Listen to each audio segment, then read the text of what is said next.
Hello दोस्तों, एक बार फिर से स्वागत है आपका मेरे चैनल पे लीगल न्यूज 127 पे।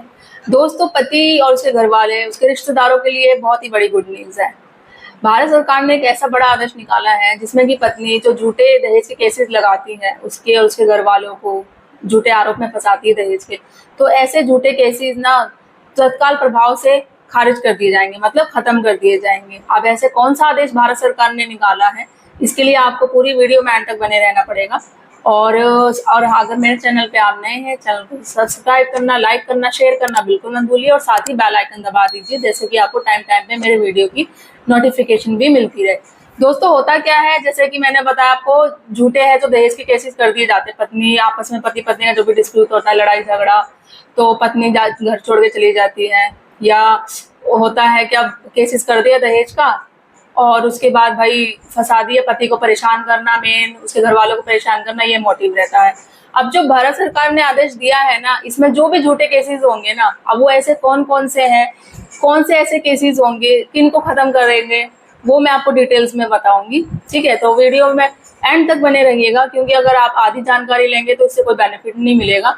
तो पूरी जानकारी के बाद ही आपको पता चलेगा क्या है सारी चीजें। ठीक है, तो वन बाय वन में स्टेप करती। देखो, पहला जो केसेस होता है, जैसे पत्नी ने केस कर दी, केस करके एफआईआर कर दी पुलिस स्टेशन में जाके, उसके बाद करती है ना वो कोर्ट में आती है ना पुलिस स्टेशन जाती है, मतलब केसेस तो कर दी, अब वो उस केस में आती ही नहीं है बिल्कुल।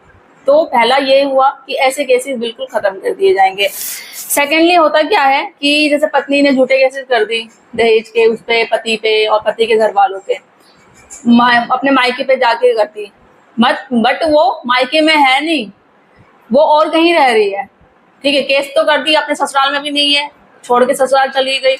ठीक है, तो और जो वो जैसे कि एफआईआर कर रही है, जो भी केसेस कर रही है, उसके भी हाथ से जो भी आ रहा है ना कि भाई उसने मायके की तरफ से केस कर रखी है, जब देखा जाता है, चेकिंग होती है, तो मायके में तो प्रेजेंट ही नहीं है, वो और कहीं से जाके बट मायके के भी हाथ से नोटिस भेज रही है, एफआईआर कर रही है, केसेस कर रही है। ठीक है, तो ऐसे केसेस भी खत्म कर दिए जाएंगे। ठीक है, थर्ड क्या होता है कि पति पत्नी की जैसे शादी को है ना काफी साल हो जाते हैं, काफी साल मतलब ये नहीं कि जैसे कि 4-5 साल हो गए, ये नहीं, 10 साल, 20 साल, 30 साल, 50 साल, उनके बच्चे भी बड़े बड़े हो गए, बच्चों को भी शादी हो गई है। ठीक है, उसके बाद पत्नी क्या करती है, आपने काफी भी ऐसे केसेस सुने होंगे, हमारे पास भी ऐसे काफी केसेस आते हैं, ओल्ड एज में जो भी है, 30 साल, 50 साल एज हो गई है, बच्चों की भी शादी हो गई भाई, फिर वो क्या करती है, पत्नी केस कर दी है दहेज का कि भाई दहेज का झूठा केस है, या मारपीट का, मेरा पति मुझे मारता है, मुझे नहीं रहना है, इसके साथ डिवोर्स लेना है, ऐसा करके झूठा केसेस लगा दी।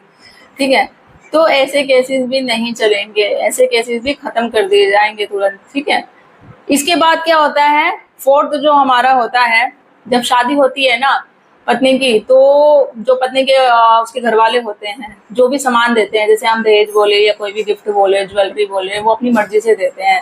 बाद में क्या करते हैं, जब लड़ाई झगड़ा होता है पति पत्नी में या उनके घर वालों के साथ, तो वही उसका एलिगेशन लगा के कर देते हैं कि इन्होंने हमसे दहेज मांगा था, तो वो एलिगेशन लगा देते हैं कि जो भी हमने सारी चीजें दी है, इनके बोलने पे दहेज करके दिया है।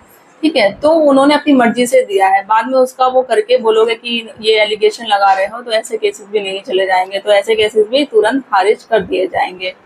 लास्ट क्या आता है, पांचवा वर्जन, कि अगर पत्नी ने जैसे दहेज का जो भी झूठा केसेस किया है, बट उसके लिए उसके पास कोई प्रूफ नहीं है, एविडेंस नहीं है, एफआईआर कर दी उसने, एफआईआर पे एक्सपेक्सी पे वो क्या कहना चाहती है, उस पर कुछ मेंशन ही नहीं है, टाइम नहीं है, डेट नहीं है, कुछ भी वटेवर मेंशन नहीं है, तो ऐसे केसेस भी तुरंत खारिज कर दिए जाएंगे। अब ये आप करेंगे कैसे, एक तो आप या डायरेक्ट है जो हाई कोर्ट में जाके थ्रू कर सकते हो, सेक्शन आपका हो जाएगा इसमें आपका क्या बोलते हैं, 528 सेक्शन के तहत हाई कोर्ट में जाके करूँ सकते हो। अगर आप हाई कोर्ट में नहीं जाना चाहते हो तो 350 में कोर्ट में जाकर ये जो भी सारे हैं, जो मैंने पॉइंट्स आपको बताए हैं, दहेज के जितने भी ये सारे झूठे केसेस है, इनमें से कोई भी पॉइंट आपके आपके साथ है, ठीक है, तो आप जाके, आप हाई कोर्ट के अंदर नहीं जाना चाहते हो, मतलब लास्ट ऑप्शन तो आपका हाई कोर्ट हो गया, पहले आप कोर्ट में ट्राई करो नॉर्मल अपनी जगह के 350 सेक्शन के थ्रू, ये पिटिशन लगा के, एप्लीकेशन लगा के अपने केस को तुरंत तत्काल आप डिसमिस करा सकते हो। उसके बाद अगर आप चाहते हो वहां से कोई सुनवाई नहीं हो रही है, कोई कार्रवाई नहीं हो रही है, तो हाई कोर्ट में जाके आप 528 है जो धारा, उसके थ्रू आप कोई भी ये सारी चीजें हैं जो आप खारिज करा सकते हो। तो आई होप गाइस, जो भी है, मतलब पति है या वो परेशान हो रहे हैं, उनको पता है कि झूठे केसेस है, या मतलब एज जैसे मैंने बोला शादी के 40-50 साल बाद अगर पत्नी केसेस कर रही है, उन केसेस में अगर उसके घर वालों ने खुद गिफ्ट दिया, खुद भी जो सारी चीजें दी, चाहे वो ज्वेलरी दी हो, वटेवर, अगर कैश भी दिया हो, कोई भी दहेज का आइटम दिया हो, बाद में उन्होंने उसी को लगा के कि भाई इन्होंने हमसे दहेज मांगा है, तो ऐसे केसेस भी आप जाके करवा सकते हो। सेकेंडली क्या हो गया, पत्नी तो केसेस कर रही है, उसके बाद वो खुद ही आप वो केस में प्रेजेंट नहीं हो रही, ना पुलिस स्टेशन आ रही, ना कोर्ट आ रही है, तो आप ऐसे भी लगा के ये आपने केसेस दहेज वाले कर सकते हो। ठीक है। और इसके अलावा जैसे मैंने बताया, जो एफआईआर वगैरह करती है, उसके बाद जो भी केसेस करती है, कोई प्रूव ही नहीं है, कुछ भी नहीं है, जस्ट जाकर उसने एप्लीकेशन लिख दी, भाई एफआईआर पे ना डेट है ना टाइम है, हुआ क्या उसके साथ, क्या स्पेसिफाई हो, क्या कहना चाहती क्या है, कुछ भी नहीं है, एविडेंस ही नहीं है, कोई प्रूव ही नहीं है, तो ये सारी चीजें कर सकते हो आप, मतलब खत्म करा सकते हो। तो ये गाइज है, अगर इनमें से पांचों में से कोई भी पॉइंट आपके साथ हो रहे हैं या आपको लगता है हाँ आपको तो जैसे कि है कि हाँ ये सारी चीजें हैं, इन पांचों में से कुछ भी चीजें हैं, तो आप जाके कोर्ट में या हाई कोर्ट के थ्रू अपने दहेज के सारे झूठे केसेस को खत्म करा सकते हो। आई होप गाइज आपको ये वीडियो अच्छी लगी होगी। अच्छी लगी तो चैनल को सब्सक्राइब करें, लाइक करिए, ज़्यादा से ज़्यादा लोगों तक शेयर करिए। जैसे मैं बोलती हूँ, मेरा मेन मोटिव है लोगों तक अवेयरनेस बनाना, लीगल बनाना।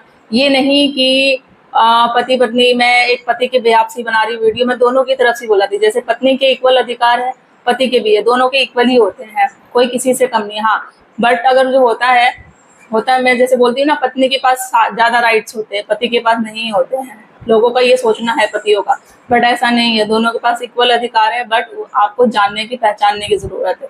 तो आपको अपने हक के लिए लड़ना होगा। आप अपने राइट्स जानेंगे, क्या आपके अधिकार है, तो जब भी आप लड़ पाएंगे। आपके पास कोर्ट चल के नहीं आएगा और ना वो आपकी बात सुनेगा, आपको सुनाना पड़ेगा, आपको खुद जानना पड़ेगा। जब आपको अपने राइट्स, अधिकार पता चलेंगे, जब भी आप सुनाएंगे। जैसे कि लेडीज जाती हैं, पत्नियां जाती हैं, वो बोलती हैं, तो आपको भी जानना पड़ेगा। मैं दोनों के लिए सेम बात करती हूँ, चाहे वो पति हो या पत्नी हो। पत्नी अगर झूठी है, पति भी होते हैं, ऐसा नहीं है कि पति सारे सही होते हैं, पति भी गलत होते हैं। बट कुछ केसेस में क्या होता है, पति सही होते हैं और नहीं होते हैं, पत्नियां भी काफी सही होती है, उन पे सच में ये सारी केसेस मतलब होते हैं, उनके साथ मारपीट भी होती है, दहेज के अगर होता है, काफी केसेस में दहेज के केस में जला दिया जाता है, मार दिया जाता है। बट क्या होता है, इन्हीं चीज का फायदा लेके काफी लेडीज है जो वो झूठे आरोप भी लगाती है इस चीज के लिए। तो आई होप गाइज मैं आपको वीडियो मेरी पसंद आई होगी। ऐसे ही मैं जल्दी मिलती हूँ आपको इंटरेस्टिंग वीडियो के साथ। तब तक के लिए थैंक यू।